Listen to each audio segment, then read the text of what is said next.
I reckon he should stick around, have a hoon, because like old mate Luxon's a pretty weak leader, and so whoever does stay as leader is a real good shout at actually, making some effective hits against him. So I think Chippy's they're probably their best bet.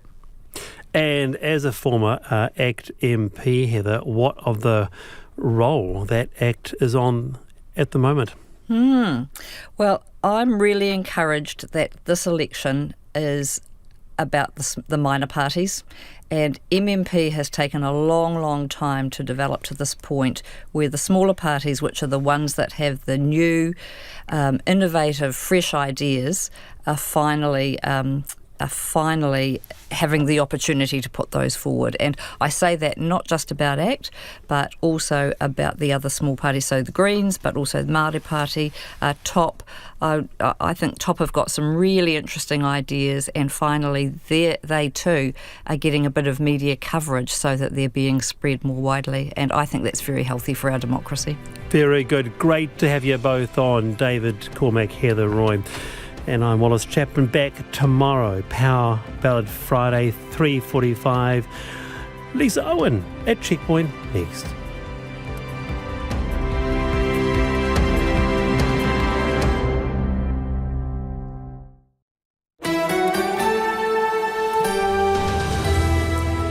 Te whakarongo mai koe ki te reo irarangi o Aotearoa. This is Checkpoint on RNZ National. I'm Lisa Owen. Haere aki nei, a warning to be on high alert after scamsters impersonating bank staff skim thousands of dollars from a woman's account. So who covers the cost of the loss? The banking Ombudsman is live. Fuller's leaves Auckland ferry commuters high and dry, pulling the pin on several services. AT's public transport boss joins us. The government proposes pumping petrol prices up by 12 cents a litre to help pay for transport projects. We'll have all the details. A case of mistaken pie-identity. Red-faced judges give the big prize to the wrong baker, and feathers are ruffled over a rowdy Invercargill rooster. You can watch us live on the RNZ website, Facebook and Freeview Channel 50.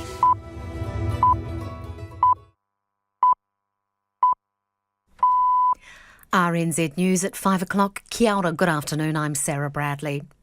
National has savaged Labour's $20 billion transport plan, which will be funded in part by an increase to fuel taxes.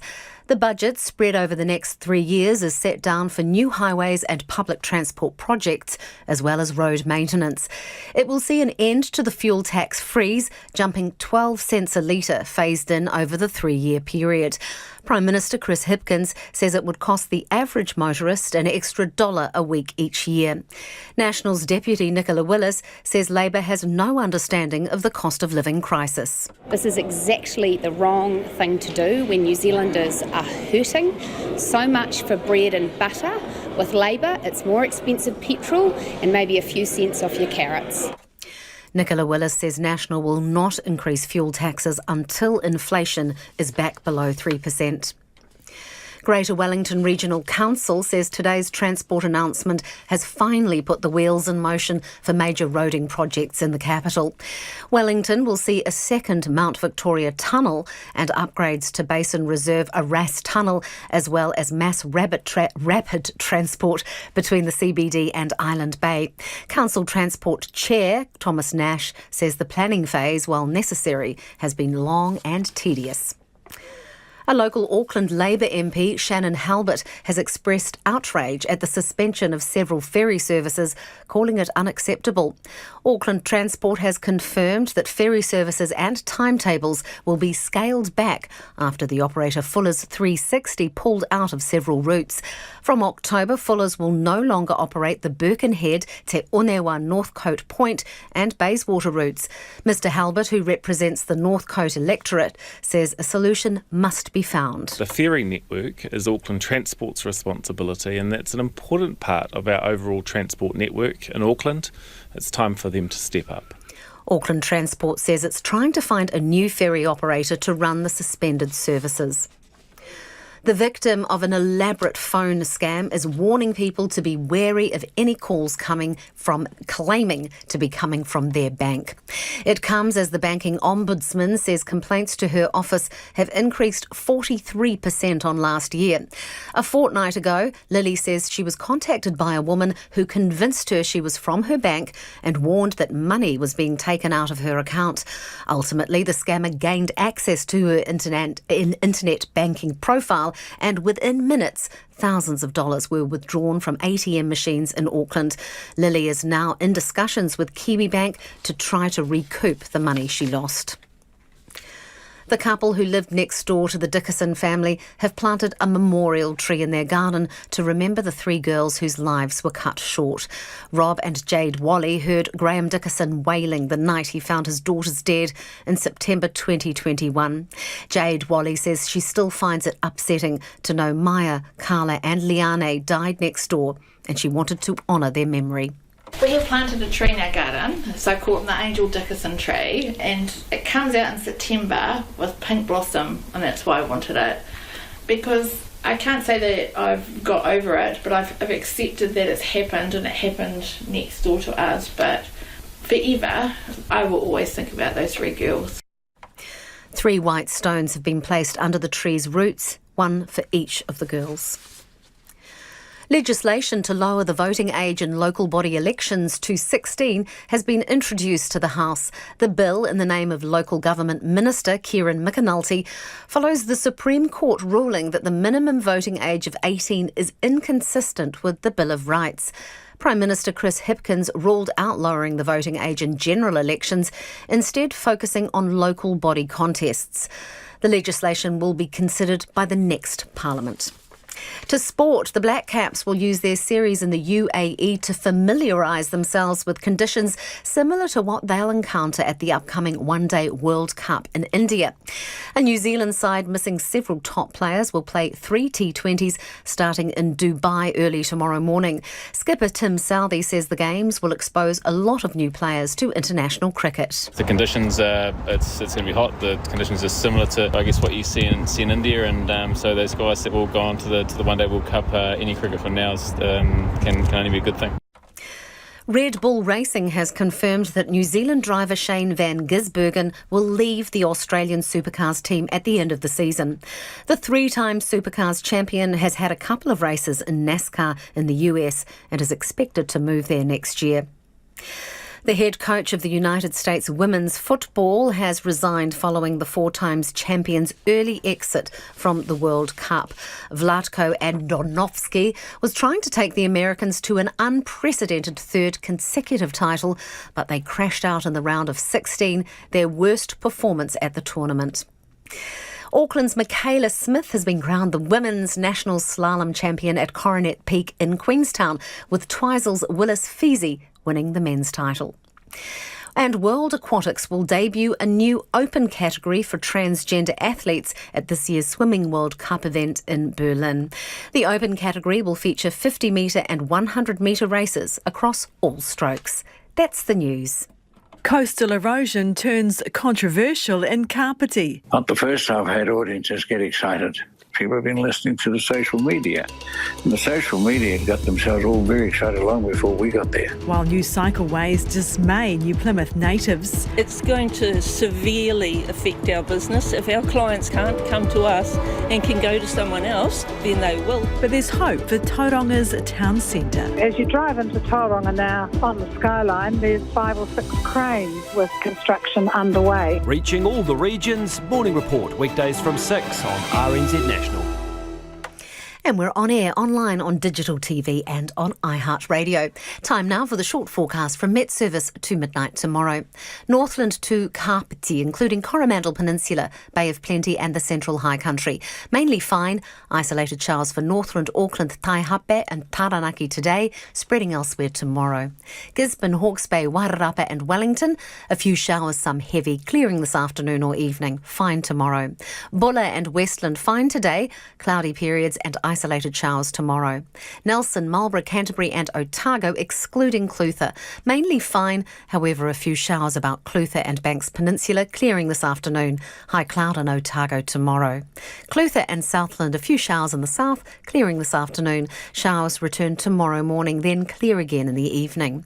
Fiordland, showers in the south, becoming widespread and possibly heavy overnight. Showers easing late tomorrow afternoon. And for the Chatham Islands, partly cloudy, a few showers from this evening. This is RNZ National at 5:07 I'll be back with the headlines at around 20 past. Nā mihi Sarah, tēnā koutou katoa, no mai haere mai ki Checkpoint I tēnei rā, ko Lisa Owen tēnei.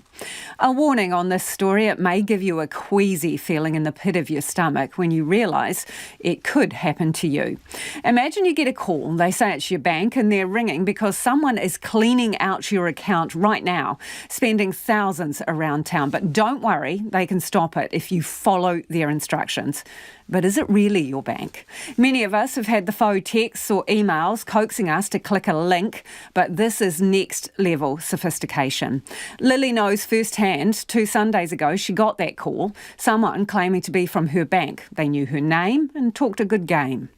It was a phone call from a no caller ID number, but I was expecting a couple of important phone calls, so I answered, and immediately they claimed to be a member from a Kiwi bank calling. They asked me for my name. They told me my name, and I confirmed it. And then they proceeded to say that they'd noticed some transactions on my account that had caught their attention, and could I please confirm these transactions? And I said, yes, sure, what are they? And they said, did I have a transaction to Noel Leeming for $2,000? And I said immediately, no, that wasn't me. So pretty much straight away, my hackles were up about myself actually being scammed versus the scammer actually scamming me at the time. So all I could sort of think was that my accounts were in danger and that this person was going to help me. So they made you feel at risk straight away. They gave you the impression that someone had already stolen your money. Yeah. That was the first thing that happened, yeah. Okay, so they tell you that money's been going out of your account and you say, whoa, that's not me. And so then what do they do to draw you in even further? They implied that more money was being taken out currently. I can't remember exactly the amount they said, but to a gambling site. And immediately I said, no, that's not me either. And so they said, look, we're going to help you. We're going to freeze your accounts, and we're going to, freeze your accounts and see if we can stop these transactions. And I was like, great, that's great. Yep, do what you can. And somewhere in the back of my mind, I was thinking I should probably be verifying that this is Kiwi Bank, but they gave me no time to sort of think clearly. They were very confident. They had a Kiwi accent. They were just full question after question, trying to keep me sort of on edge, I suppose, without any time to think clearly. So they were giving you the impression, Lily, that you needed to act immediately or you were going to lose everything. Yes, yeah, that was definitely the impression. And so once they had you in that frame of mind, what did they then get from you? So they asked me to verify, they first asked me for my access number, which I gave them, and if I'd had any time to think, I would have known that Kiwi Bank would already have my access number. So I gave them my number, and then they asked me for one of my keep-safe passwords, which even my partner who was listening at the time, he didn't sort of think, why are they asking you for your passwords? And I didn't think either, so I gave them one of my passwords. And then they said there's going to be a text message coming through from Kiwi Bank with some digits that will verify my account, and could I please give them those digits? So a text message came through from Kiwi Bank, and I gave them the digits. Pause for a second, Lily, because this is really important. The reason you got that text message from Kiwi Bank was, I assume, because the system had detected someone was trying to access your account or change your passwords. Yes. So they were sending you an automatic message for you to verify that it was you. But the scammers had set you up to believe that this is what would happen because of what they were doing. Yes, and if I'd stopped and even looked at the text message properly, it would have said these digits are to confirm that you're trying to reset your password or reset your account. So, the whole thing, I could have stopped it at any time if I'd hung up, if I'd done anything differently to what I did. But they sort of, I guess they play you. They play you so well that you don't even think about what it is that you're doing, because you've got the fear of all your money being lost if you don't give them whatever it is that they want, right? So once the scam call ended, which it ended quite abruptly, I jumped onto my online Kiwi bank and could no longer access it. So they had locked you out, Lily, at that point, changed the password. Changed the password and had full access to all of my accounts. So Kiwi Bank, so we actually got through to Kiwi Bank really quickly, which was lifesaver, really, because they managed to freeze my accounts and stop any further transactions. But what had happened in the meantime to your money, Lily? So initially 8,000 had been transferred from my savings to my Now account and then removed, so with a payment out, and then another 2,500 had been made in a separate payment. That's 10.5 grand gone in less than 5 months. And could they see where that had gone? So transferred to another account, but where? In New Zealand, offshore, do you have any information? At the time, there were 2 transactions being withdrawn from ATMs in Auckland at Wiri and Takanini. So there were 2 people sitting at these ATMs at the time I was being scammed, withdrawing the money. So there should be CCTV, there should be, hopefully some kind of proof that this transaction has happened and that police can somehow find these people. I mean, what does that tell you about how sophisticated it is? You've got someone on the phone talking you through this. You've got other people who are standing by at ATMs at a second's notice to basically rob you. Oh, that's unbelievable, really. And I like to think that I'm not easily scammed. But, if this can happen to me, then how many other people can it happen to and them not realise? So even Kiwi Bank said that us calling in had meant that we had stopped other transactions from being withdrawn from other scams that had already, been trying to take place with this bank account that they were using.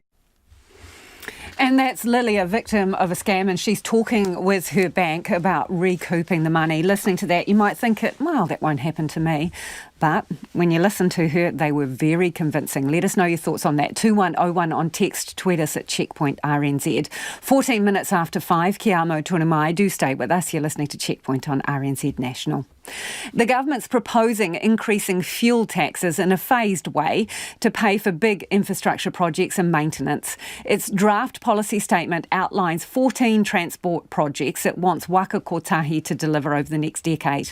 They include funding 4-lane State Highway 2 between Napier and Hastings, a new Northwestern busway in Auckland, and a second tunnel through Wellington's Mount Victoria. Here's political reporter Giles Dexter. The draft government policy statement on land transport is one ambitious document. 72 pages of strategies and projects laying out the government's priorities for roading and rail infrastructure, maintenance and safety. To pay for it, the government wants to pour in $5 billion extra of funding, taking it to $20.8 billion over the next 3 years. Every subset of land transport spending, whether it's new roads or maintenance or rail, gets an increase. $1.4 billion of that funding would come from raising fuel taxes by 12 cents a litre over those next 3 years. They're stepped out over 3 years, recognising that household budgets are under pressure. As I've indicated, for the typical household, the typical motorist, it's less than $1 a week per increase. Normally raised every year in the past, fuel taxes have been frozen since 2020. But the Prime Minister says to build the infrastructure the country needs now, they'll have to go up. Fundamentally, someone's got to pay for the roads. The model that we have for funding roads in New Zealand is that we use fuel tax as the primary source of funding for that, and that's why this plan is a balanced plan. This is all still a draft. Consultation on the policy statement is open for a month. But National says if it gets into power, it'll rip the whole thing up and start again. We will be rewriting this GPS in government in our first 6 months in office to clearly outline what needs to be done in New Zealand. Simeon Brown is confident National's own transport plan, which contains many of the same roading projects as the GPS, can be funded without that increase to fuel taxes. Some of the things that are in this plan, such as light rail and rapid transit in Wellington, we aren't going to be doing. We're also going to be having an additional Crown allocation, and we're going to rely on the private sector to invest in roads and public transport infrastructure in New Zealand to get things done. The Green Party's also livid, but for its own reasons. Transport spokesperson Julianne Genter says it's irresponsible to keep pouring billions of dollars into roads. Labor is moving towards National's transport policy, which is an absolute climate denial. And the weird part is it's not what people want. We just saw a poll that said 72% of New Zealanders think the priority should be more investment in public transport, rail and coastal shipping, not more roads. The Transport Minister, David Parker, insists reducing emissions and climate resilience are key parts of the strategy. It causes me to think about climate change when I see how much money we're having to put in to improve the resilience of our roads. It makes climate change feel pretty real and expensive. The government's hoping to convince the public the increased costs at the pump will be nothing compared to the cost of doing nothing. Fullers will no longer operate several Auckland commuter ferry services, leaving AT scrambling to find a replacement operator. They are the Birkenhead, Te Oniwa, Northcote Point and Bayswater ferries from the 1st of October, and there'll also be significant cuts to the timetable for the Gulf Harbour and Half Moon Bay routes. Fullers has previously told Checkpoint that up to 30% of its weekly services were being cancelled due to staff shortages.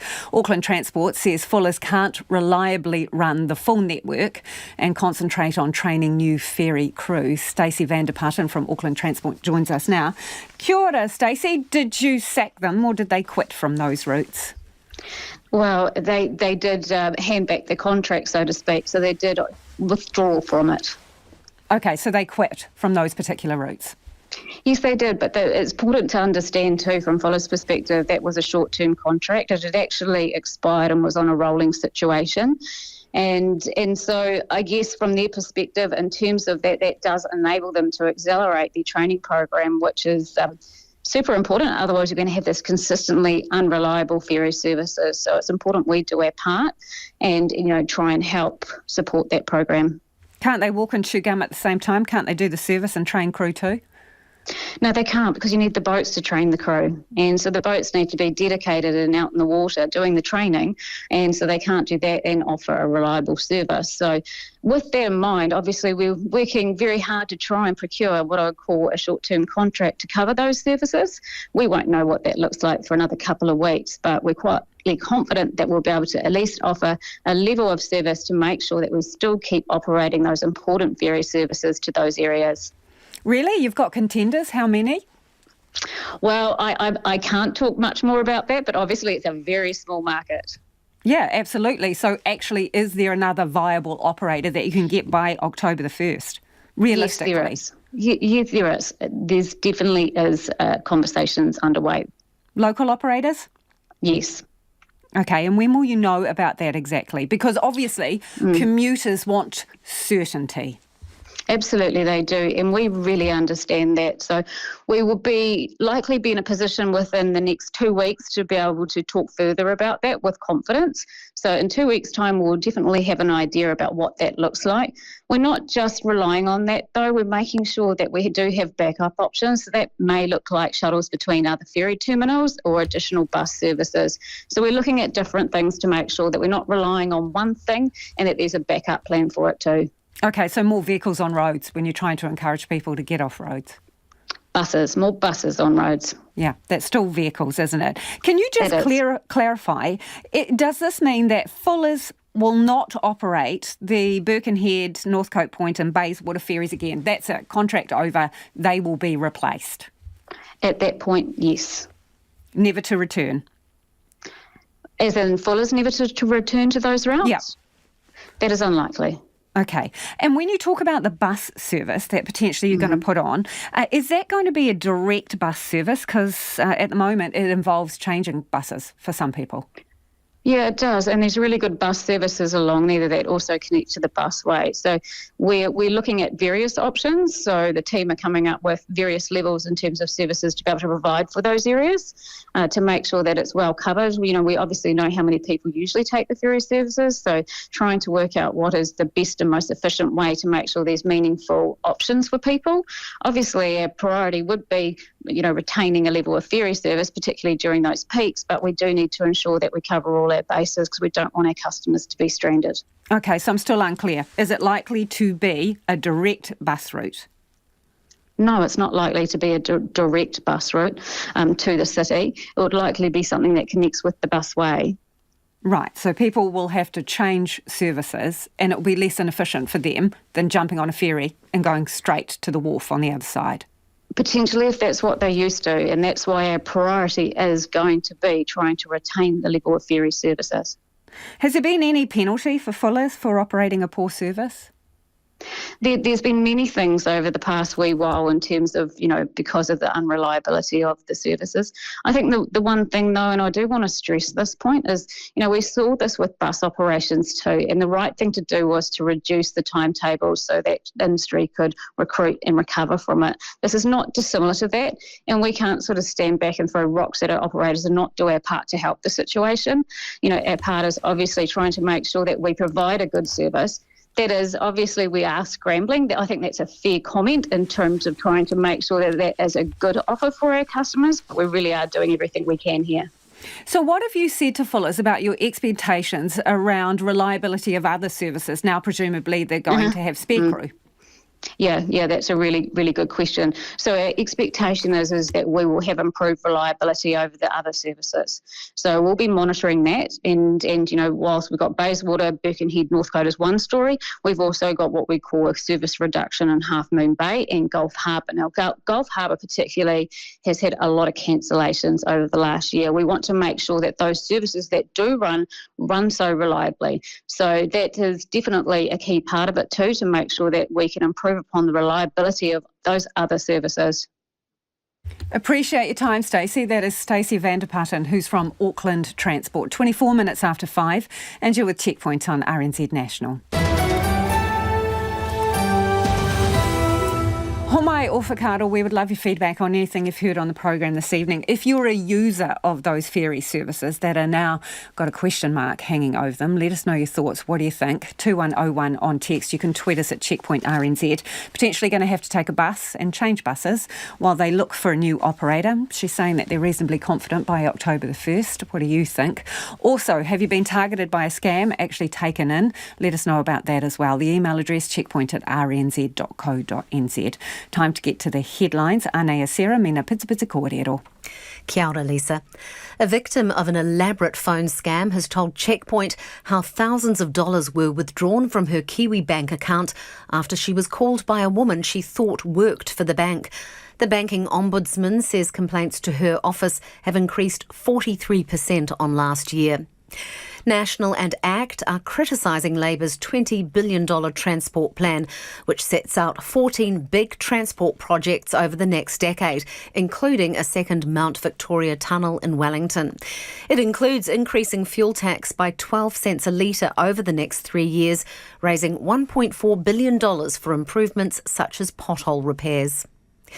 Auckland Transport says it's trying to find a new ferry operator to run the Birkenhead, Te Onawa, Northcote Point and Bayswater routes after Fuller's 360 announced it's pulling out from October 1st amid a staffing shortage. Services and timetables will be scaled back with significant cuts to the Gulf Harbour and Half Moon Bay routes. Wellington's Michael Fowler Centre and Opera House have been issued with earthquake-prone building notices. Tests show parts of them are well below the required building standing threshold. The City Council has 7.5 years to fix the problems and says both buildings are safe to remain open. And Donald Trump will face court in Georgia next month after being charged with conspiring to overturn the state's 2020 election. Meanwhile, a Texas woman has been charged with threatening to kill a Washington DC judge overseeing a criminal case against the former US president. I'll be back at around 22 with the latest news headlines and a full bulletin at 6. Kia ora rā e ho. The treatment of a former All Black by World Rugby has been slammed as biased ahead of next month's Rugby World Cup. Centre George Moala played for New Zealand in 2015 and 2016 before switching to represent Tonga. Moala has been handed a 5-match ban for a dangerous tackle, ruling him out of the World Cup, whereas England's Owen Farrell has avoided a ban for a similar tackle and will be free to captain his country at the global tournament in France. And we're joined by sports reporter Felicity Reid. Okay, Felicity, how have people reacted to this? I mean, are the incidents same? There has been a bit of an uproar around these incidents, and it is a little bit the closeness in timing and the similarity of the tackles has meant there's been inevitable comparisons. I think most people who have watched it would say that Farrell and Moala are both needing a ban for these tackles. They would say that that would be worthy. These are in games against Wales and Canada, and so this is basically part of their build-up to the World Cup. And it's the fact that the independent panel have actually overturned Farrell's red card, freeing him up to play in the World Cup and in any lead-up events for England, but have given Moala this ban, which has really upset people. And to also put some context around that as well, is that Farrell has actually been in trouble quite recently for dangerous tackles with getting red cards. So if he was banned, that would actually be his 4th ban for a similar type of thing in 5 years. Whereas Moala, this is actually just his first offence. He has a reasonably clean disciplinary record, which has raised people's hackles as well. So there are 5 former All Blacks who have condemned the decision, and this is them accusing World Rugby's judicial system of being biased in favour of Tier 1 teams. So these are key Pacific players that are calling this out. That's the likes of Peter Aki, Malakai Fekitoa, Lima Sapawanga, Stephen Loatua. They're all questioning about what the difference is between these two incidents and the way that these two players from very different parts of the world get treated by World Rugby. This is also coming from the other side of it, is that former England coach Clive Woodward has said that the decision to overturn Farrell's verdict was mind-boggling. So it is from both parts of the world that people are saying that these two incidents and the way that they've actually turned out at this point is a bit of a confusion. So there was an all-Australian panel who actually overruled Farrell's decision, and they're saying overseas that because Australia and this part of the world are perhaps lagging behind in the way that we treat player welfare, that has contributed to the way that they probably saw that Farrell's incident wasn't considered, I guess, dangerous or concerning for the player that he actually tackled there. And so other former players have said that, though, that they think this was actually the right decision.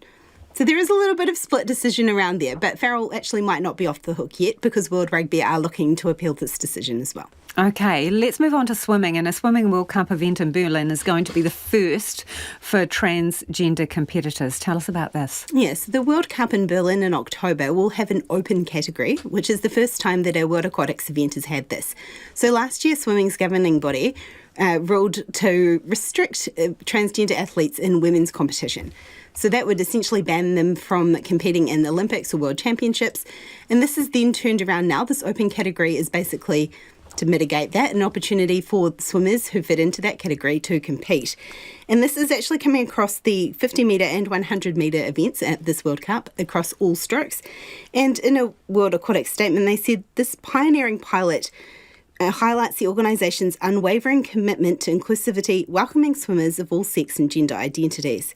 So to actually compete, participants do need to be affiliated to a national federation, which could then obviously be a stumbling block for some of those people wanting to take part. Thank you, Felicity. That's our sports reporter, Felicity Reid there. It's got all the ingredients of a cringe-worthy bungle. A coveted prize for a top pie get given to the wrong guy. We've seen it before at the highest level. Not even Oscar's gold is immune. There's a mistake. Moonlight, you guys won Best Picture. Moonlight won. Come on, this is not a joke. This is not a joke. I'm afraid they read the wrong thing. I have to apologize. The first runner-up is Colombia. Miss Universe 2015 is Philippines. Miss Universe 2015 host Steve Harvey misreading his cue cards and naming the wrong contestant as the winner. Well, now the Bakels Pie Awards joins the ranks of the red-faced. A bacon and egg creation was deemed worthy of gold. Problem is, the judges mistakenly gave the award to the wrong baker. It wasn't until the actual pie maker recognised his creation in publicity photos that the faux pas was exposed. Well, joining us now is Bakels Managing Director Brent Kersell. Brent, this is a bit awkward, isn't it? How did it happen? Oh, look, it wasn't from the judges. It was actually from an admin error. Obviously, the pie was judged all the way through to the gold section and won the gold section. What it was, obviously, it is a anonymous, no naming of the pie boxes, and it actually has a number on it. And it was a technical admin error that the wrong number was matched with the wrong bakery. So the winner was definitely the winner, judged right through. So there was no muck up with the judging. It was just an admin error that occurred. And once we found out about that, it was time to go into action. When you say it's an admin error, you mean that someone punched in the wrong number against the wrong baker? That's correct. So it was a human error. Yeah, it was a human error. Well, we're not even we're auditing the system now that we use. We're not too sure whether it was actually a human error or an IT error. But that was basically it. And then the judges handed over the award to the wrong person. Obviously the judges don't hand over the awards, bakers hand over the awards. Right. Definitely the winner. And once he contacted us, it was plain clear and. That it was an error. So once that happened, we went into action and obviously talked to the bakery in Hamilton. I went down personally myself and explained. So this is the bakery, Brent, to be clear for our listeners, that thought they had won but actually hadn't, is the one in Hamilton. That's correct. They actually won a highly commended in the steak and obviously in the top 10 in the mince and cheese, so they've done fairly well. So we had a conversation with them. I think it got a little bit twisted in the media today or yesterday about that we stripped them of the award and they weren't giving it up. There was no such conversation around that. But it must have been disappointing for them, Brent, to think they've won and then all of a sudden they haven't. Oh, for sure. And that's what we talked through. And obviously we had a photo of the winning pie when we showed that. Was that your pie? No. We were pretty clear on what it was, and it was an error. We put a hand up and we went to work to try and fix it the best that we could. Okay, so you didn't actually realise you'd made a mistake. The winner, the actual real winner, recognised his pie, yeah? Yes, and then sent photos of his actual pie. What was distinctive about it, Brent? What was distinctive about it? Oh, he actually had a baker's hat on the top. Sort of a pattern of a baker's hat, almost like a baker's crown, actually. Our motto that we use as bakers. All right, well, tell us about the winner, because he's missed out on a lot of publicity, right? That normally surrounds this competition. Yes, that's when we went to work, and obviously the next day we went to see Sock at Taste Cafe in Avondale, and obviously that's when we put out the media release because we wanted them to get as much media release and attention as we could get for them because, it was our mistake. We went to the media and it just got a little bit twisted along the lines, but there was no intention of doing that. It was obviously to get SOC the best recognition that we could. Understand, but a mistake was made, so he missed out on his medal in the initial recognition of winning this contest. And obviously that brings patronage. That's why people enter these contests, right? So is he getting any compo? Oh, look, we gave him the whole winner's package. No problem. Done that on the day. All done. So the thing that he did miss out on is the awards night. Obviously, we can't take that back, but we've given him what he would normally get if he won the medal. The certificate, the money purse, the whole lot. So, and obviously supporting him going through to get as much attention as he can for this award. The guy in Hamilton's done a brilliant job as well. And they're both great bakers. And go and taste their pies. They're fantastic. Thanks for your time, Brent. That's Brent Kersall, who's from Bakels, just explaining that mistake, really, giving the award to the wrong person in the pie contest. Now, in breaking news, the Immigration Minister has brought in the Public Service Commission to make sure the right checks and balances are being done by officials for the accredited employer visa. Andrew Little has just finished speaking to reporters at Parliament, including our political editor, Jane Patterson, who joins us now. Jane, tell us what's going on here, please. Sure. So, Lisa, this is the visa scheme that basically allows an employer to, well, they're supposed to show that they're a, quote, genuine and viable employer, and it allows them to bring in specific people, specific workers and employees on this visa. Now, there's been quite a lot of media coverage about problems with this scheme, mainly around the employer exploiting the visa holders because they rely solely on that employer for the visa, for their work, for even being here in New Zealand. But Andrew Little, the Immigration Minister, received what he says was an anonymous letter on Tuesday night. And he said it actually came from an internal whistleblower, so presumably Immigration New Zealand. And what they said was that these checks and balances are not being carried out both on the employer check and the job check. So basically, as I said, the employer has to show that they're genuine and viable, that they are actually a business, that they're not just bringing people in to put to other work, and also that they have good, decent jobs for them under the requirements of the visa. He said that the whistleblower said these checks are not being carried out, that basically businesses are having to provide only the most basic of details, and then they're getting the tick for this visa. He has had assurances from immigration officials prior to this that, quote, the standing operating procedures had been carried out, i.e. that they were doing the job that they were supposed to. He has said there was enough detail and credibility in this letter that he has gone to the Public Service Commission to have an independent investigation, as he needs assurance himself. He is not relying on those assurances from officials any longer. Is there any suggestion here that anyone within the public service is benefiting from these visas being granted? No, not from what Andrew Little said. Now, he did make the differentiation about fraudulent activity potentially happening overseas in terms of the very start of the process or the or people in other countries, but he said that will not be looked into. It will be purely the actions of the of Immigration New Zealand and how these visas are being processed. So, no, it more sounds like they're looking at, I suppose, the culture or approach of Immigration New Zealand in terms of how these applications are being handled. And as I said, a particular sharpness too, because there are problems with this scheme. So they're making sure that all the rules are being followed. He actually, the minister did say, I asked him whether he was happy with the model of this, whether there were any problems with that reliance on the employer. And he said, no, the government's happy with the model as long as those rules and checks and balances are being carried out appropriately. Thank you for that, Jane. That is our political editor, Jane Patterson there. The Immigration has brought in Public Service Commission to investigate that the right checks are being done on the accredited employer visa scheme. It is almost 20 to 6. Kia amo tonu mai, you're listening to Checkpoint on RNZ National. It is time for the business news now. Ko taku hoa e nai ko Nona Peltier. She joins me in the studio to talk business. Scalar has delivered another record full year result.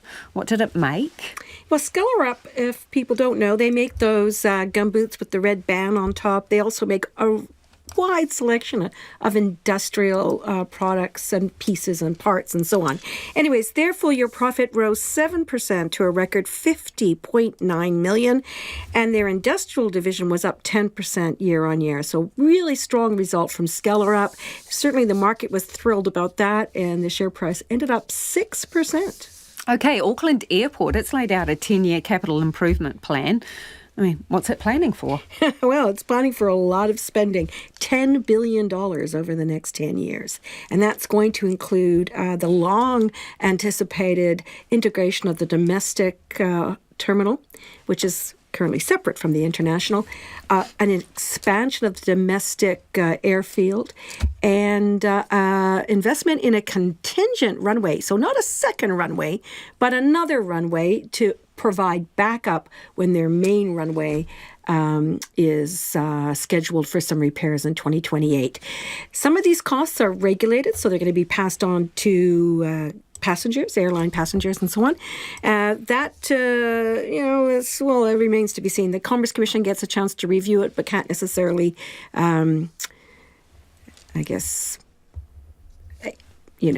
approve them. So they just get to review them. It's a bit of an anomaly in the Commerce Commission. So the airline industry will have their own thing to say about that. The market wasn't thrilled with that. They marked the companies down, share price down 1.5%. And that's partly because they suggested there may be a need to raise capital to cover up some of these costs. The New Zealand dollar, well, it remains under pressure. 59.2 US cents. 92.6 Australian and 46.5 British pence. That's a smile on your face, Lisa. Wow, for the wrong reason. Yeah, for the wrong reason. The top 50 index, though, it had its biggest one-day drop since early June. Fell 1%, 112 points down. 11,652 was the closing number. Thank you, Nona. Ka kite, Nona Peltier with Business News there. 18 minutes away from 6 and you're with Checkpoint on RNZ National. Homai o whakaaro, keep your feedback coming. What do you think of the government reviewing while bringing in someone to review the accredited worker scheme to make sure that checks and balances are being done? 2101 on text. Tweet us at Checkpoint RNZ or email checkpoint@rnz.co.nz about anything else you've heard on the program too. It is time for the headlines now. Anea Sarah, mina pita pita kōrero. Thanks, Lisa. National says Labour has no understanding of the cost of living crisis after the government unveiled an end to the fuel tax freeze. Prices would jump 12 cents a litre over a 3-year period to pay for improvements as part of a proposed $20 billion transport plan.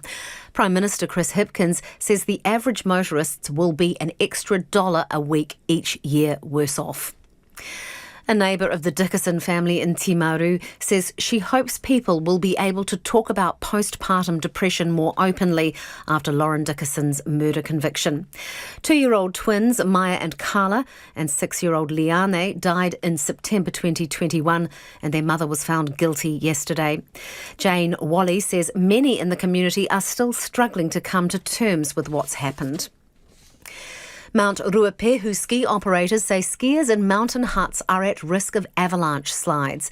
Skiers who ignored area closures triggered an avalanche last Friday. The majority of the mountain was closed today with only the beginners area open to the public. A 14-year-old boy has been referred to Youth Aid after being found responsible for more than 8 vehicle thefts across Auckland's North Shore. Police believe he is part of a small group and officers are stepping up patrols in the Devonport and Takapuna areas. And Indiana Jones hated snakes, but actor Harrison Ford now has a new species named after him. The nearly 45-centimetre long yellow-brown Tachymenoides harrisonfordi was found in a Peruvian national park. Those are the headlines. I'll have more news at 6 o'clock. Thank you, Sarah. Several ferry services in Auckland will be canned from October, leaving AT scrambling to find a new operator. Fullers will no longer run services to Birkenhead, Te Aniwa Northcote Point and Bayswater. Services to Gulf Harbour and Half Moon Bay will be reduced for 14 to 18 months to give Fullers time to train up new skippers and deckhands. Reporter Tom Taylor and cameraman Nick Monroe paid a visit to one of the North Shore terminals, soon to be out of action. We're here at the Birkenhead ferry terminal. Quite a nice facility here. There are bathrooms, a viewing platform, even a cafe, which is now likely to go out of business as it loses the custom of its ferry passengers. Now, we were here this afternoon just as a boatload of people came in from the city, and we had to break the news that their service may be discontinued. Have you heard that the service from here may be discontinued from October? No, I haven't heard that. Yeah, I mean, what do you make of that? That's crap. I will have to drive instead of take this to work. Oh, it'd be terrible. I'd end up getting the bus, but I prefer it on the water because it's nice and relaxing. This service is cool. It's important. I mean, it's like every bit of public transport. Not many people really take it now, after COVID. It's what we have to do instead. To take the car and leave it in the visitors' car park like I'm not supposed to. Well, this is the other option. There's no other one walk miles. I mean, what do you make of the whole plan to put these services on hold while the training up of people takes place? Well, why can't they train them on board? I suppose if it's temporary to train, I guess maybe it has to be, but yeah, it is going to affect it in the long term, I think. This Birkenhead ferry terminal, one of several around Auckland, that come October the 1st could be sitting idle. The other terminals affected are the Bayswater and North Point terminals, that last one having just seen an upgrade of $3.3 million. Now, alongside these changes, the Gulf Harbour ferry service, as well as the Half Moon Bay service, will see their timetables reduced significantly. Tom Taylor reporting there, and you can see the video version of that on our web page. Immense sadness, a sombre cloud, acceptance and healing. That's how some of the Timaru community have described the journey they've been on since 3 little girls were found dead in their home just days after arriving from South Africa. 2-year-old twins Maya, Carla and 6-year-old Leonie were killed by their mother Lauren Dickerson in September 2021. A High Court jury convicted her of murder yesterday following a harrowing month-long trial. Neva Chittick reports from Timaru. It's almost 2 years since Rob and Jade Whaley heard Graham Dickerson cry out the night he found his daughters dead. They watched his wife Lauren Dickerson be taken away in an ambulance, and a week later a vigil was held at the end of their drive. Today, with that same neighbouring house clearly visible across the fence, Jade became emotional, speaking about the memorial in their garden for the Dickerson girls. We have planted a tree in our garden, so called the Angel Dickerson tree, and it comes out in September with pink blossom, and that's why I wanted it. I can't say that I've got over it, but I've accepted that it's happened, and it happened next door to us, but forever, I will always think about those 3 girls. 3 white stones have been placed under the tree's roots, one for each of the girls. Rob Whaley says the angel tree's just as much for them as it is for the Dickerson sisters. That's a memory, I guess, as long as that tree grows, and it is growing, so, you know, and trees live for a long time, so I know something just for us, I guess. That we need to do, and it helps with our healing. Both say it's taken a while to accept what happened. In the immediate aftermath, they collected the Dickersons' mail and were a regular point of contact for family in South Africa. For a start, I did feel guilt because I did not know, and if I did, I could have done something, or if I'd heard something, I would have gone over, but I didn't. Yeah. It's a long time has passed, so that's where sort of kind of accepting, matter of fact, like there's nothing that we can actually change about it, so you just kind of got to get on.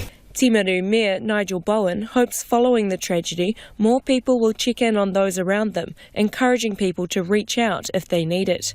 He says it's clear mental health is still something that's kept in the shadows. How do we wrap around services of those in need in the community? And the problem is, you know, sometimes we don't always know where the need is, and that's the challenge. So it's those basics, isn't it, that we can look out from the people across the fence and make those small efforts, say hello and ask how people are. Local chaplain Alan Cummins says the sombre cloud reappeared over Timaru with the trial, but now that is lifting. You hate to say things like, you know, those cliches, time heals and all of that, but there's been some work go on, and the memories are still there, but they lose a bit of their intensity. Reverend Cummins says the Dickerson family will forever remain etched into the town's history. In a statement, Ben Pearson, South Canterbury's Chief Medical Officer, says the loss of Carla, Maya and Leonie has deeply affected the small hospital community, and their thoughts are with the family. Dr Pearson says the hospital's greatest strength is that it looks after one another, and the Dickerson family were no exception to this. US President Joe Biden will visit Maui next week for the first time since the devastating fires killed 110 people. But Hawaiian authorities say more than 1,000 people remain unaccounted for. It comes as some Lahaina residents were allowed to return to their homes for the first time today to see what, if anything, remains. Mahialani Richardson reports. We're in the Kilauea neighborhood, which was destroyed by the fire, and just walking around, it's very hard to take in. Everything is burned. You see the utility lines still hanging. All of these cars have been just completely burned. And I have to tell you, there's a certain smell of this neighborhood. It smells of ash and chemicals and other things that I don't even know what it is. Look at this. We keep hearing about the burned metal. Well, this is metal that was completely burned. And then you see those fine particles of ash.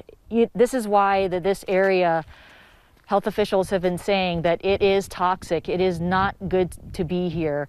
Look at these cars. It's unreal. The car windows just blown out and then the glass was melted. What really struck me about being in this neighborhood is that part of it was not destroyed, and now you have kupuna just up that road with those homes that were not destroyed but still covered with dust and soot. They are now walking to their homes for 10 minutes to half an hour just to get to their homes so that they can be there. 62-year-old Helen Ka'ai walks to her home in the Kilauea Mauka neighborhood overlooking historic Lahaina town. It's a short walk with her husband Howard, but in the hot sun and their fatigued bodies, the journey is difficult and blocked by barricades. We're just doing what we have to do. They're not going to let us. We'll just go by foot. Their home was spared, but unlivable. Her heart broken. I know you've been visiting your home a few times since this week, but is this the first time you're seeing this? Yeah, it's hard. It's hard to take in. You know, just seeing all this devastation. I don't know what to think. We grew up here. This is home to a lot of us. She says she couldn't look until today, more than a week after the firestorm. Sitaleki Ika walks to his home. For him, each way takes half an hour. It's an emotional journey. Make me cry. And over 20 years I'm staying in my house. There's an eerie emptiness of a once thriving town. The stench can be overwhelming, but these families are determined to keep coming back. And from her home, Helen Ka'ai can still see the historic smokestack above the ashes. There's hope. Lahaina will get back, and it will be stronger. It is 7 minutes away from 6. Kia mau tonu mai. You're listening to Checkpoint on RNZ National. Back home now, in a complete change of direction, a ruckus has broken out over an allegedly rowdy Invercargill rooster whose fate is in the hands of a council committee. Georgetown chook owner Elisa Cole says she got an email from the council saying a neighbour had complained about her rooster making a racket, but she thinks it's a case of mistaken identity. Elisa joins us now. Hi, Elisa. Why do you not think it's your guy that's the offender? Well, I put measures in place to keep my guy quiet. So he was in a box in the shed, and he's not the only rooster in the neighbourhood. Oh, so really? I think it was just, yeah. There's more than one rooster in the hood. Yes, there is. So, tell us about where you kept him. What was it? Did it have some kind of noise suppression element to it? It's a wooden box with a door, and then inside a garden shed, which is in the run. Right, so like a hutch, like a chook house. Yeah. And if when a rooster is in a box and they can't lift their head up high enough, they won't crow.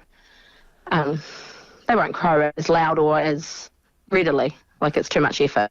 What conversations have you had with your neighbours? My other neighbours, I have lots of conversations. This neighbour, I didn't, just where their house is positioned, I didn't think it would be an issue for them. And so I've never talked to these guys, but I talked to other neighbours a lot about it, especially over the summer. Reached out and made sure they were okay with it and that it wasn't a problem. And we've had roosters in the past that are particularly rowdy, and we just get rid of them and just hope we get a nice, quiet, calm guy. What does this rooster do? Does he crow at all? Yeah, he does crow. Tell us about that. When? How loud? What's his kind of routine? Or he will try crow in the morning, but he's in the box, so he sounds quite... You'd have to be in there with him pretty much to be able to hear him. And he sounds pretty pathetic, but then they'll crow a little bit in the morning and then again at about 3:30 p.m. And then they don't really crow at night. I don't know why. So you've got chooks, right? Like laying hens? Yes. Why do you want the rooster? What's his job? we didn't have a rooster for quite a while. We have had them on and off, but then we didn't have one, and we had stoats come in and they took the whole flock, which was not very nice. And then after that, I got a mama and her chicks, and cats came and took all the chicks. 11 of them, or almost 11, so I think they took 9, and we were left with just roosters. So we got rid of some, kept one, and then used him to kind of build up the flock again without it costing us a fortune. Right. I don't know. So he's the sheriff in the backyard looking after the chooks. So this council committee is well, I mean, what's happening with that in terms of his future? Well, they've got 20 days before they'll get back to me, but the thing was, it was actually set to rest. Like the neighbour was happy with what I was doing, and he couldn't hear it anymore.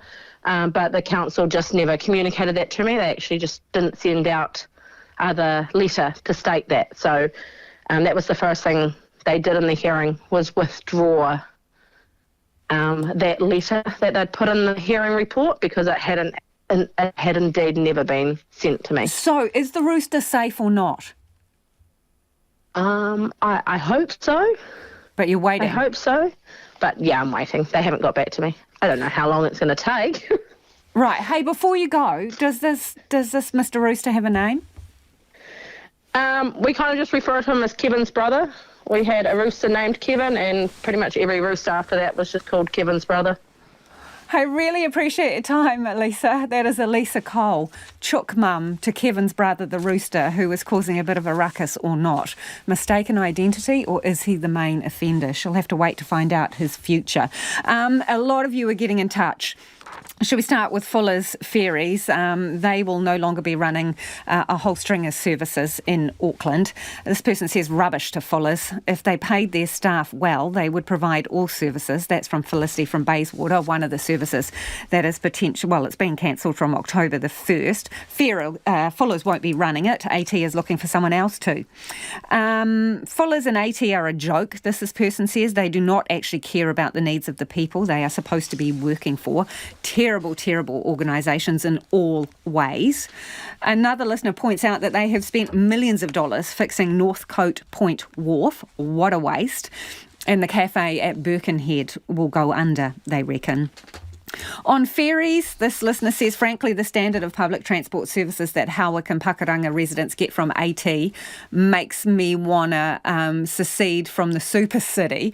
We have a larger population than Dunedin, and the ferry is the only mode of transport that reliably gets us into town in under an hour.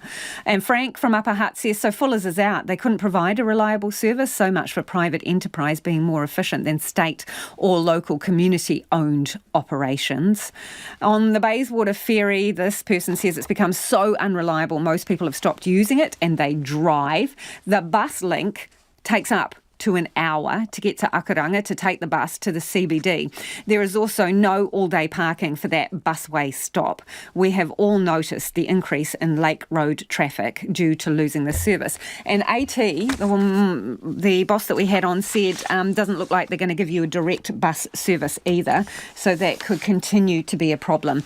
On scamming, and our conversation with Lily, who was scammed out of thousands of dollars. This one person says, homegrown scamming was bound to get more sophisticated, but I don't think we're prepared for this. We are conditioned to feel safe when someone has a Kiwi accent.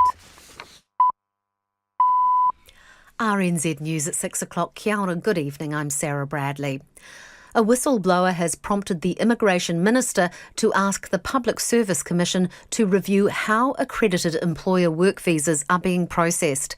Andrew Little says he was sent a letter by an internal whistleblower claiming businesses using the scheme aren't always being thoroughly checked. Mr. Little says it's concerning.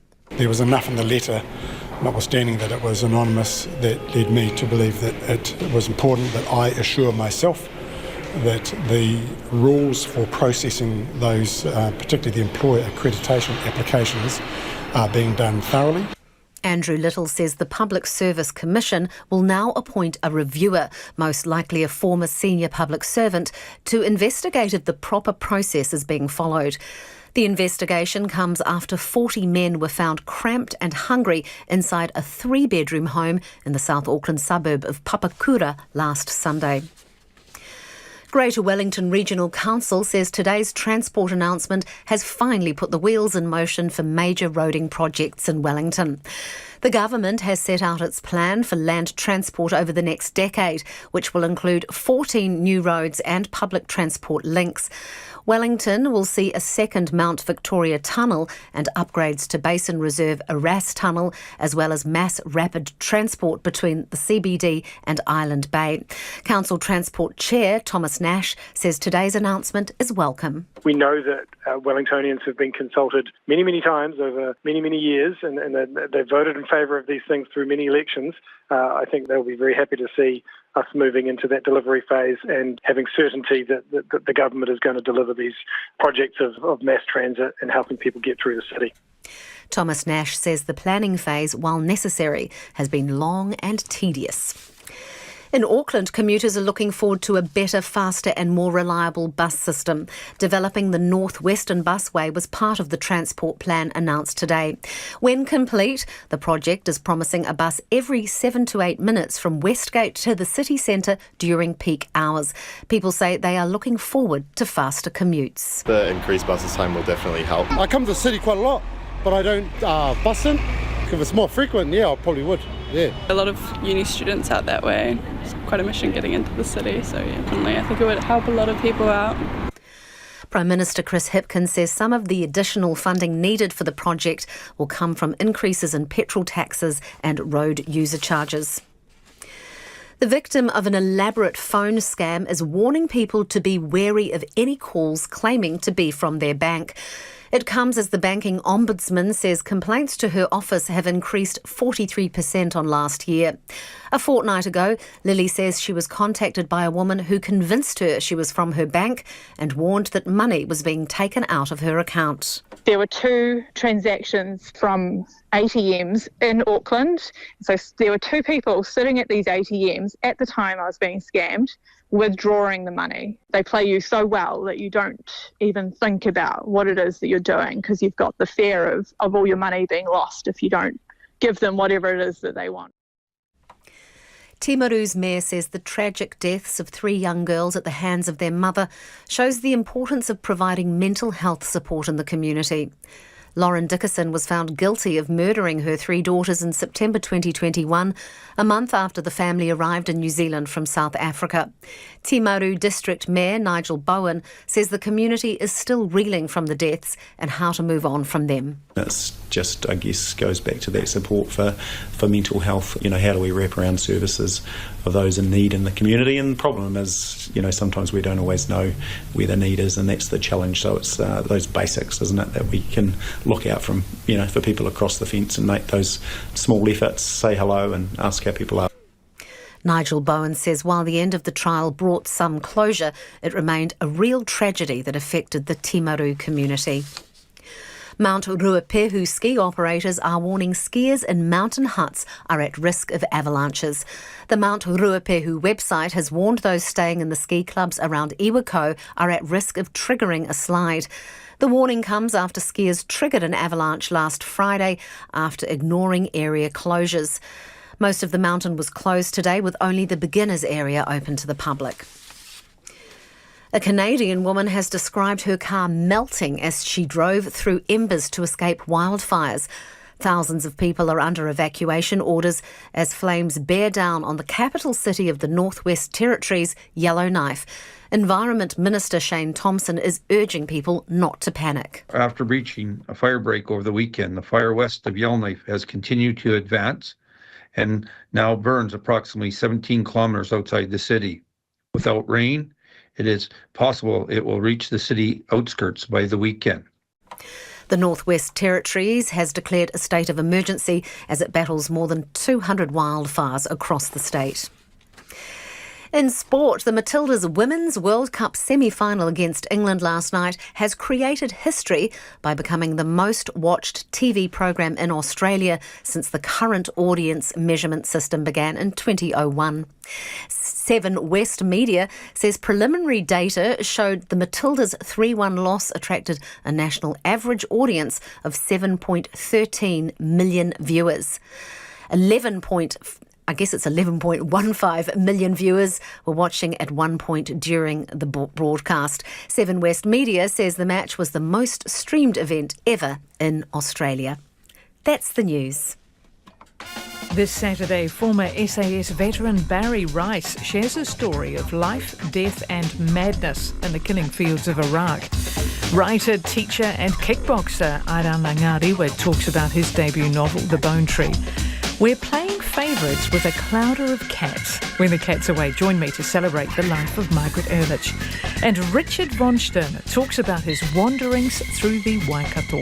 All that and more with me, Anna Thomas, in for Kim Hill this Saturday from 8. And this is RNZ National. We're on air, online and on demand. Lisa Owen and Checkpoint are back next, but first, the short forecast. From Met Service to midnight tomorrow, Northland to Kapiti, including Coromandel Peninsula, Bay of Plenty and the Central High Country. Mainly fine. Isolated showers for Northland, Auckland, Taihape and Taranaki today, spreading elsewhere tomorrow. Gisborne, Hawke's Bay, Wairarapa and Wellington. A few showers, some heavy, clearing this afternoon or evening. Fine tomorrow. Bulla and Westland fine today, cloudy periods and isolated showers tomorrow. Nelson, Marlborough, Canterbury and Otago excluding Clutha, mainly fine, however a few showers about Clutha and Banks Peninsula clearing this afternoon. High cloud in Otago tomorrow. Clutha and Southland a few showers in the south clearing this afternoon. Showers return tomorrow morning, then clear again in the evening. Fiordland showers in the south becoming widespread and possibly heavy overnight. Showers easing late tomorrow afternoon. And for the Chatham Islands, partly cloudy, a few showers from this evening. It's coming up to 8 minutes past 6. I'll be back with the headlines at past. Nā mihi e ho. Returning to our earlier story, warning to be on high alert for scamsters impersonating your bank. The Banking Ombudsman says complaints about scams have jumped more than 40% in the last year, and the array of cons grows. Romance scams, online purchase, rorts, counterfeit invoices, impersonators, and scamsters claiming they can get back your scammed money. So what are your rights, and do banks have to refund you if you've been rorted? Well, joining us now is the Banking Ombudsman, Nicola Sladden. Kia ora. Kia ora, Lisa. There seems to be, some people have actually called it a scamdemic, an absolute flood of these kinds of scams and schemes. What is your office seeing? Yes, year on year we've seen a real exponential growth in complaints about scam losses. As you said, we've experienced a 43% increase on last year, and it just continues to increase. What's the nature of the kind of complaints you get around this? We've noticed a real increase in phishing scams. Almost a third of our complaints relate to phishing scams. They're the scams where scammers impersonate a legitimate organisation like a government department or a bank to steal your banking credentials and then ultimately your money. And so what can be done about that? Who is responsible for the lost money? Because this is a question a lot of people have. If the money goes out of your bank account because you click on a link, can you get it back from the bank? Well, scams fall into two broad categories, unauthorised or authorised payment scams. In an unauthorised payment scam, a payment is made without the customer's knowledge or authority. So a phishing scam or a remote access scam or an identity theft scam falls into that category. And in those cases, generally speaking, banks will refund customers' losses if it's unauthorised, but not if it is authorised. There are, of course, some exceptions. So, for example, with a phishing scam, a bank will usually have to reimburse a customer if it moves funds without that customer's instructions, unless they haven't taken reasonable care of their banking. So, to be clear, if you are the one who has clicked the link, thus opening the door to the scamsters, is that on you? And is there no comeback to get your money back? Well, we don't generally consider clicking on links and emails or text messages to necessarily be negligent. And so it would really depend on all the circumstances. Often customers receive what we call a two-factor authentication or a verification code. And if that's specifically clear that that's going to authorise a payment and the customer still provides that code, we might consider that the customer hasn't taken reasonable care. But as a general rule, if money is taken from a customer's account without their authority, they should be reimbursed by the bank. The main exception is if they haven't taken reasonable care. Okay, and so the thing is, obviously, the definition of reasonable care, and we've spoken to a woman this evening who's lost thousands of dollars, and to be clear, she has no issue with her bank at this time. So thousands of dollars because someone has phoned her masquerading as someone from the bank, and she has arguably given over confidential information. So in those kinds of situations where you may give a PIN or a verification code because you believe the person on the phone is legitimate, where do you stand then? Well, the golden rule is to never to verbally disclose your PIN or password or your banking information to anyone by phone, not the bank, not the police. They will never ask for that. It gets even more complicated if you are asked for information when you're operating online. And it's not unusual for scammers to fabricate very sophisticated websites impersonating banks. And in those circumstances, it's far more complex. And we would have to really carefully consider all the circumstances in those cases. It seems like they try to put you on under time pressure, especially if they've got you on the phone. There is some call to action. You have to do it now because otherwise all your money's going to go. That's exactly right. So another golden rule is to stop and think, is this for real? And to really carefully read any text message that is sent with a code. What are you being asked to authorise? Was it something you expect? And if in doubt, stop, pause, and don't proceed. Nicola, what would you say about this? We've had a few texts into us commenting about the fact that people have been alerted to offshore scamsters, right? They get a phone call from a weird overseas number and there might be a person with an accent. Now, it seems, people are recognising the voices on the phone as having a Kiwi accent, maybe locally grown scams. What are you seeing around that trend? Well, we are finding that scammers are getting more and more sophisticated and better at impersonating legitimate organisations. So we caution everyone to take real care in relation to who you're dealing with. And if there are any red flags that it may not be legitimate, to stop and try and contact the organisation directly through their phone number or through a direct access to their website. What duty of care is there on banks if there's some strange activity on your account? Banks have a duty to take reasonable care of your money. So they have to have robust security procedures. They need to ensure that they will only move your money with your instruction. And if they identify any red flags around fraud, they need to act. They cannot turn a blind eye to any clear indicators of fraud. And if they fail to do so, they may be liable to compensate you for any losses. Nicola, we're almost out of time, but I'm wondering how cooperative banks are being in terms of solving these situations with their clients and customers. We've been working very hard with the banks to not only try and prevent fraud losses, but also to ensure that customers are treated fairly if they have lost money as a result of a scam. And we want to also raise people's awareness that if they are not satisfied with how the bank has responded to their fraud situation, they can come to our office.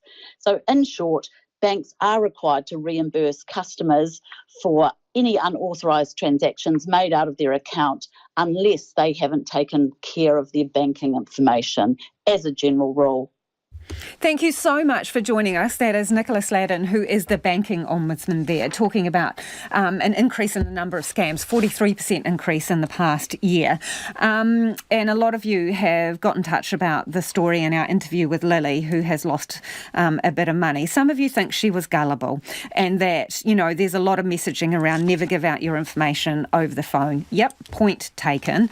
But sometimes we find ourselves in a very pressured situation, and a lot of you have acknowledged that that. This person says, we were scammed at the end of last year, exactly like Lily. It was after hours. He was looking at our screen and taking money out as we spoke. Very quick and confident British voice. Our bank had called us several times, bona fide, about security issues, so it wasn't unusual. But just hang up, this person says. Hang up straight away and phone the police. We couldn't get through to our bank or the credit card scam section for over an hour, and they had already sent our money overseas.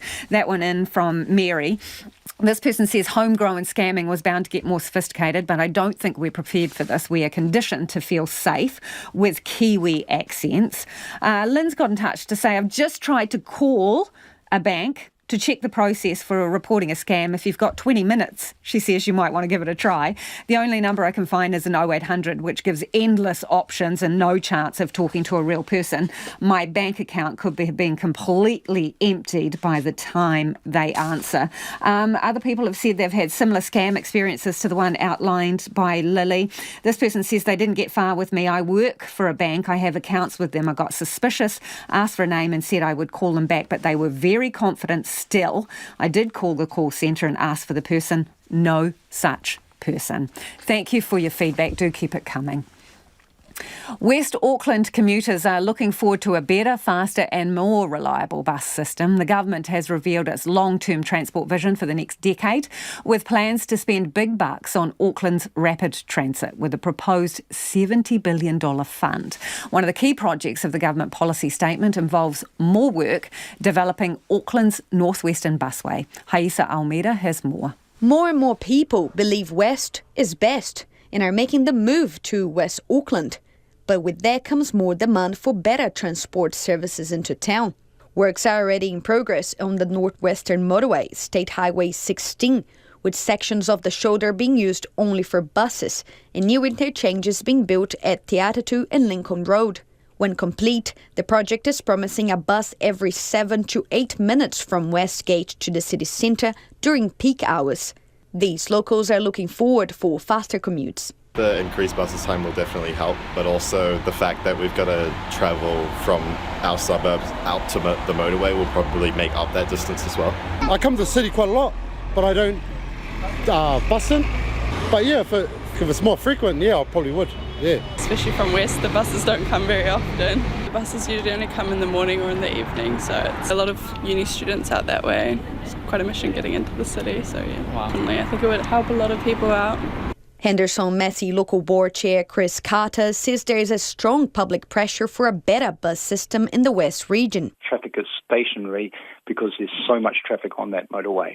At the moment, the buses have to go into the general traffic lane where there's bridges and other obstructions on the motorway. So there are pieces of the busway in place, but not a consistent busway all the way into the city. We need to get some of the cars off it and people into public transport. Auckland Council says by 2046, the Northwest region would have 37,000 new homes and nearly triple the number of people travelling along the Northwestern motorway. Deputy Mayor Desley Simpson says the progress in the bus system is key for Auckland's growth. Transport to the northwest of our region is absolutely key for Auckland. It's a rapidly growing area and we've advocated to the government for investment here for many years. I'm sure many of our residents and commuters to and from the west will be very, very keen to see this outcome from today. Waitakere Councillor Shane Henderson says the project is long overdue. All we've ever wanted in West Auckland really is transport options.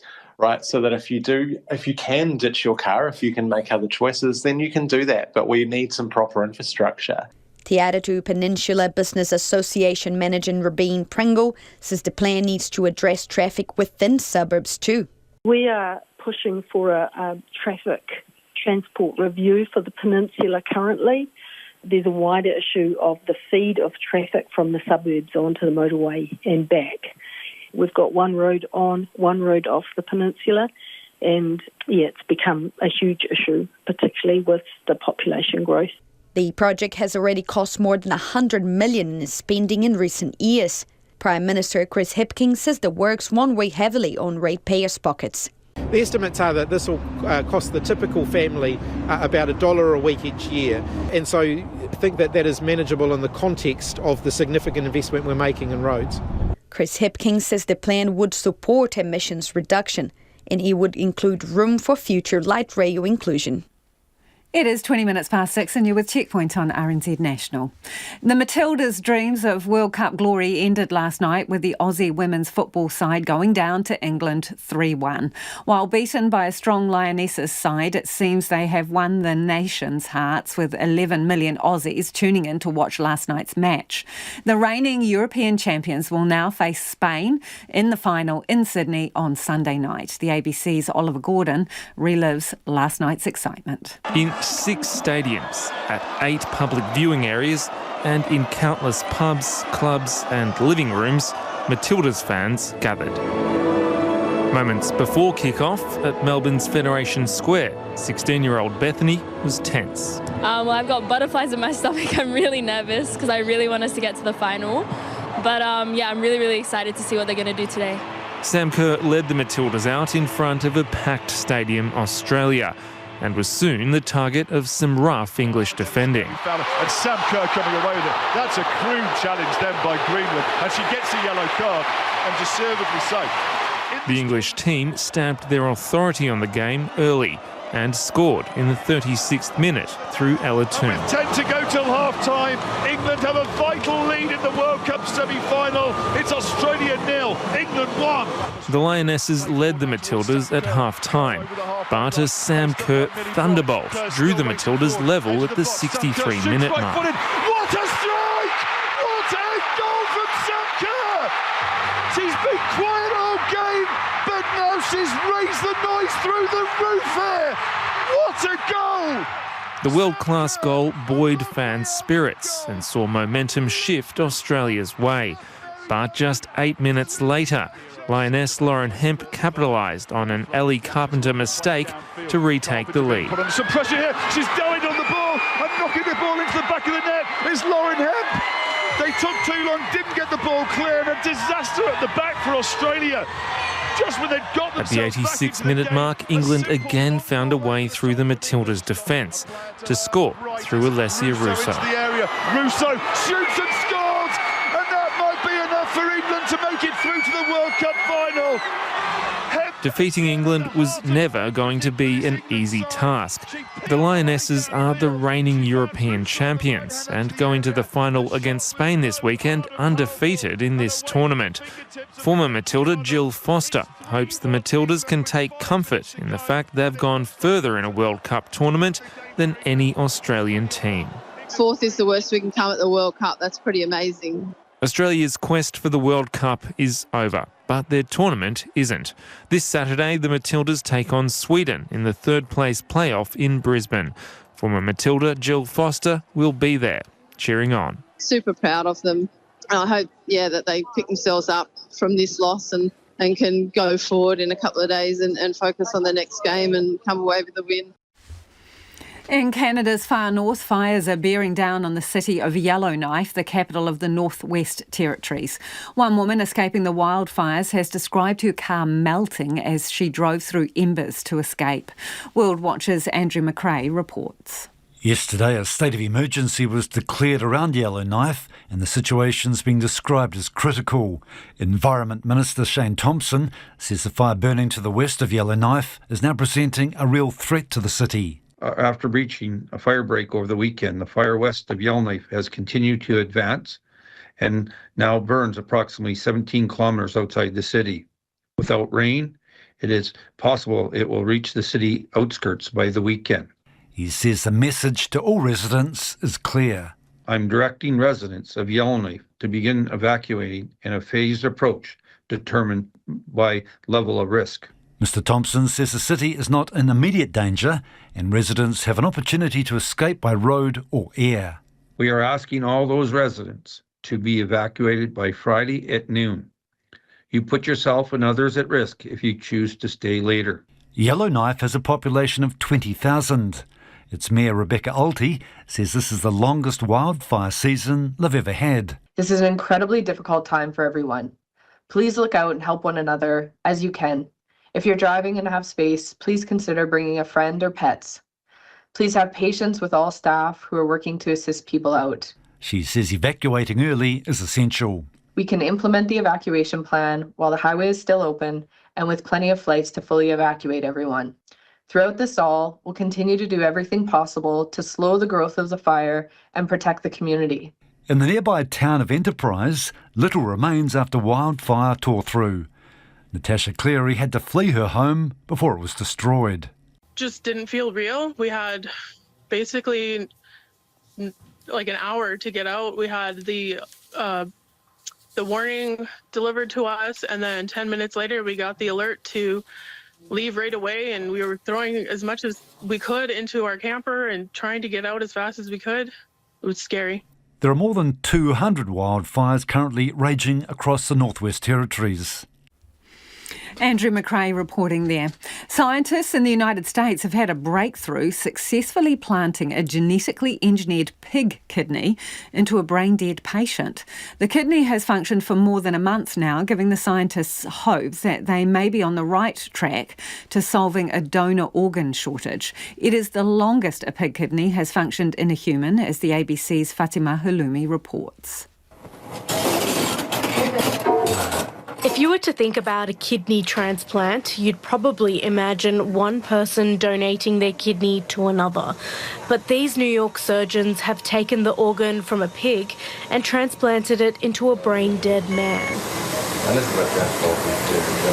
It's a process called xenotransplantation, and it's a crucial step as doctors try to learn how to use animal organs to save human lives. Pretty looking kidney. It even looks better than a human kidney, I think. All right, we got urine.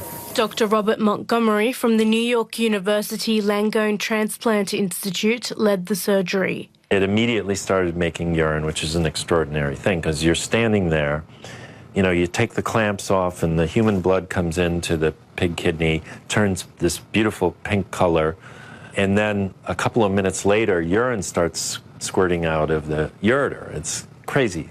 I never get tired of seeing that. The man's body has been working normally with the pig kidney for more than a month now. It's the longest a pig kidney has ever functioned in a person. We have done 4 transplants, 2 pig kidneys, 2 pig hearts, in people who are whole body donors.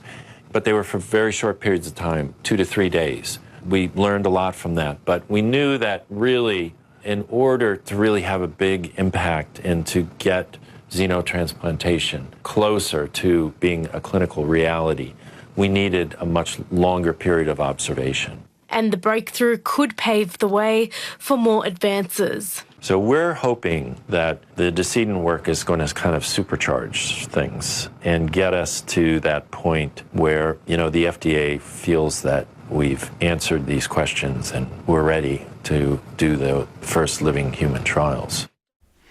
Pretty incredible stuff. A few loose ends here. Someone's asking, how can scammers remove money from an ATM without a card? They do have cards. What they do is get into your account, transfer the money to an account that they have control over, and they have people standing at the cash flow with the cards to take the money out. Hope that explains it. Someone's got in touch about the pie competition. That went way wrong. This person says, I think that pie story's a bit flaky. OK, they're now buttering up the slighted winner, but good grief, he was given the short crust. They did him out of his dough. We see the effort you went to there. Ko te kaupapa tuatahi popo tomorrow from 5 a.m. Farewell FIFA as overseas fans head home. First Up finds out what they loved about New Zealand. You want to tune in for this one. I was shocked what they loved about New Zealand. Yeah, I can't tell you though, but 5 a.m. they will let you know. Set your alarm.